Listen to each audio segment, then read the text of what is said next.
ओम शांति। जब जीवन में कुछ ऐसी बातें होती हैं जिससे हमें दुख मिलता है, हम दुख का अनुभव करते हैं। बहुत सारी बातें ऐसी होती हैं जब हमारी फीलिंग हर्ट होती है, हम असहाय महसूस करते हैं, अकेलापन महसूस करते हैं और कई बार तो डिप्रेशन में भी चले जाते हैं, है ना। तो ये सब क्यों होता है? क्योंकि जब हम कोई बात को फील करते हैं तो वो बात को बार बार फिर माइंड रिवाइज करता है, वो अलर्ट रहने के लिए बोलता है कि ये घटना तुम्हारे साथ हो चुकी है, अब दोबारा इस घटना में मत फंसना, नहीं तो फिर हो जाएगा। तो फिर वो मेमोरी में वो याद दिला देता है कि ये चीज़ हुई थी ना तुम्हारे साथ, अब फिर होएगी, इसलिए अलर्ट रहना, सावधान रहना, है ना। तो ये माइंड डराता रहता है और फिर बार बार हमारा ही माइंड, जो दूसरा माइंड मतलब माइंड भी तो कितने रूप, कितने चेहरे अंदर है ना। तो माइंड ने माइंड को ही डराया और कहा कि भाई ऐसा है, सतर्क रहना चाहिए। तो हम फिर वो बात याद करते हैं और व्यक्ति या परिस्थिति को देख के वो बात फिर याद आती है और फिर इस तरीके से हमारे अंदर बार बार वही बात जब याद आती रहती है तो हम उस पल को, जो एक बार जो बात हुई उस समय जो हमने फील किया, वही बात हम बार बार फिर फील करते हैं। जितने बार उसको याद करते हैं, उस घटना को, उस व्यक्ति को या उस परिस्थिति को, तो बार बार हम वही बात फिर फील करते हैं। तो इस तरीके से वो रियलिटी लगने लगती है मन को और फिर हम उस तरीके से रोज जब वही चिंतन हमारे अंदर चलता रहता है तो उसके बाद हमारे अंदर नेगेटिविटी इतनी बढ़ जाती है कि फिर हम डिप्रेशन में चले जाते हैं।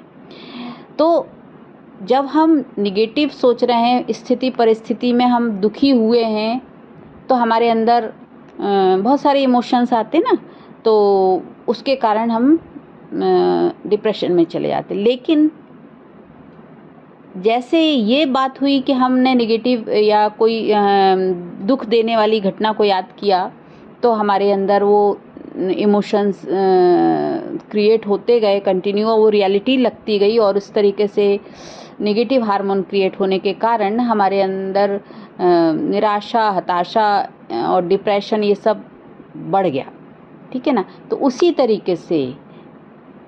तरीके से हम अगर परमात्मा को याद करते हैं, जैसे संसार में हम मनुष्यों को याद करते हैं, जिसने दुख दिया उसको याद कर रहे हैं और उसके कारण हम अंदर से चिड़चिड़े होते जा रहे हैं, गुस्सा भी आ रहा है, तो उसमें हमने क्या पाया? डिप्रेशन। लेकिन अगर हम उस परमपिता परमात्मा को याद करते हैं तो वो तो शांति का सागर है, प्रेम का सागर है, शक्ति का सागर है, ज्ञान का सागर है, आनंद का सागर है। ये जब हमें आध्यात्मिक ज्ञान के द्वारा, परमात्मा ज्ञान के द्वारा ये हम समझ जाते हैं और फिर हम परमात्मा को बहुत प्यार से याद करते हैं, एक रिश्ता जोड़ के याद करते हैं, तो उसे ही कहते हैं मेडिटेशन। तो जब लोग कहते हैं ना हमें मेडिटेशन करना है, तो उसके लिए ज़रूरी होता है कि मेडिटेशन माने क्या ये समझे। मेडिटेशन माने योग, माने जुड़ना। तो हम किससे जुड़ रहे हैं? तो सबसे पहले तो हमारे अंदर हर समय ये होता है कि भगवान बाहर है, अलग है और हम अलग हैं, है ना।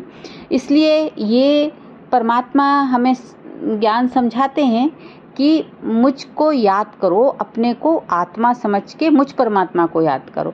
तो इसलिए मुझे पहले अपने आप को आत्मा निश्चय करना होता है, तो उसका अभ्यास करना होता है मेडिटेशन के समय, और फिर परमात्मा का याद करने के लिए वो अभ्यास करना होता है। तो इस तरीके से ये अभ्यास करने की विधि जो है वो हमें ज्ञान के द्वारा प्राप्त होती है। तो इसलिए मेडिटेशन करने के लिए पहले ज़रूरी है कि हमें थोड़ा कुछ ज्ञान भी हो, है ना। मेडिटेशन एक लक्ष्य है हमारा। यदि सुख, शांति, आनंद, शक्ति को अनुभव करना है तो फिर हमारे लिए ज़रूरी है कि हम उसके लिए नॉलेज भी बढ़ाएं, तो वो है ज्ञान। तो ज्ञान के द्वारा ही हम फिर योग अच्छे से कर पाते हैं, माने हम अपने को जोड़ पाते हैं किससे? परमात्मा से। तो स्वयं को जानना और परमात्मा को जानना, तो या तो हम परमात्मा को जानते हैं पहले फिर हम स्वयं को जानते हैं, या स्वयं को जानते हैं पहले फिर परमात्मा को जानते हैं। तो ये दोनों ही बात है, एक सिक्के के दोनों पहलू हैं।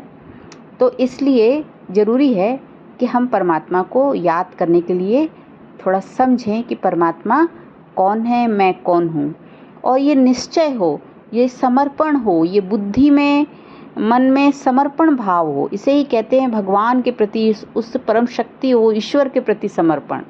समर्पण का मतलब ये नहीं कि हम धन और जो कुछ हमारे पास हो कह दे हम कि तेरा तुझको अर्पण, और वो धन और भोग वगैरह ये सब मिठाइयाँ वगैरह चढ़ाएं, ये नहीं है।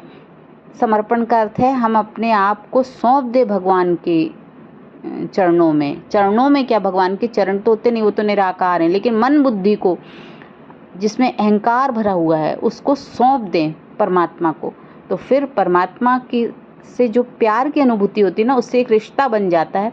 और फिर हम जो उसको याद करते हैं और उससे जो बात करते हैं, उसके प्रेम, शांति, सुख को अनुभव करते हैं, तो वही मेडिटेशन है।